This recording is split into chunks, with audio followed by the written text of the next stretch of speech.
Hai, Assalamualaikum. Selamat datang ke kelas Bahasa Melayu bersama Cikgu Farah.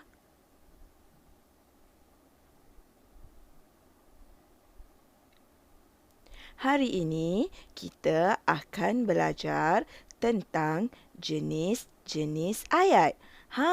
Siapa tahu dalam bahasa Melayu ada berapa jenis ayat?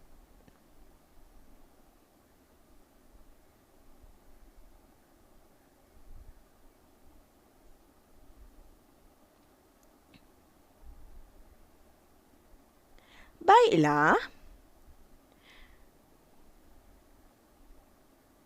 dalam bahasa Melayu terdapat 4 jenis ayat. Pertama, ayat penyata.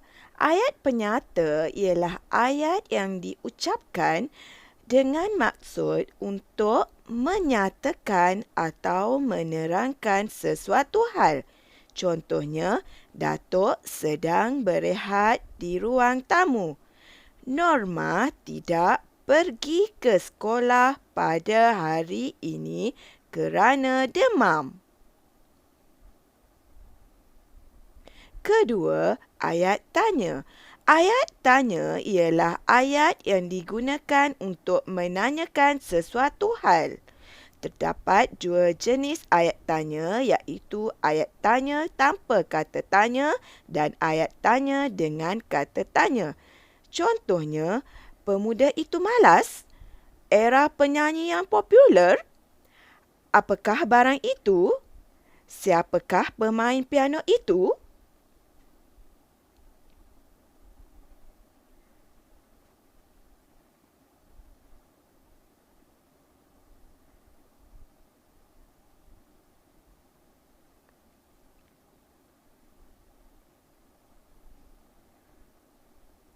Ketiga, ayat perintah.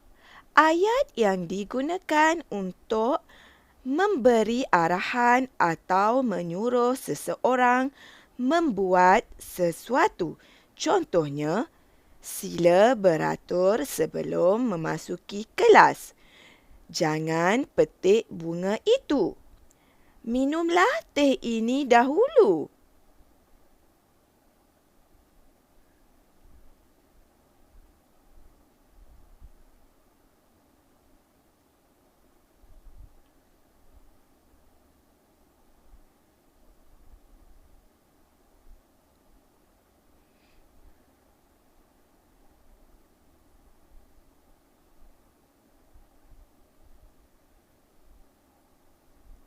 Keempat, ayat seruan.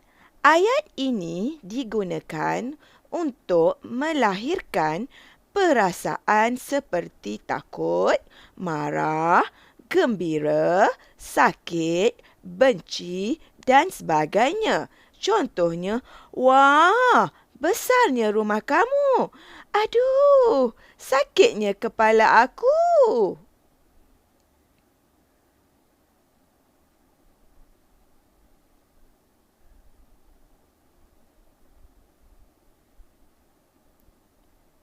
Baiklah murid-murid,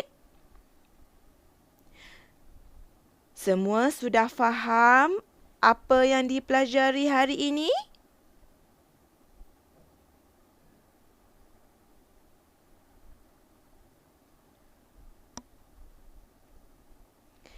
Kita ulang sekali lagi. Dalam bahasa Melayu, terdapat 4 jenis ayat, iaitu ayat penyata, ayat tanya, ayat perintah dan ayat seruan.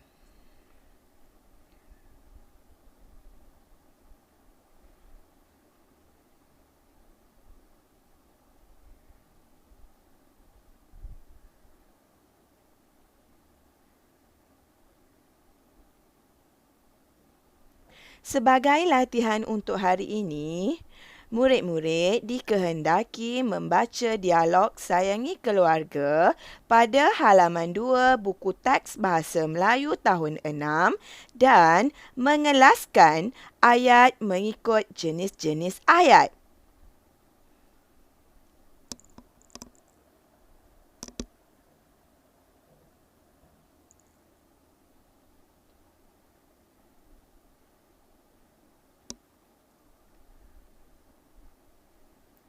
Cikgu harap semua murid dapat memahami isi pelajaran dan menyiap tugasan yang diberi. Itu sahaja untuk hari ini. Cikgu doakan supaya murid sentiasa bersemangat walaupun kita belajar secara maya. Jumpa lagi. Assalamualaikum.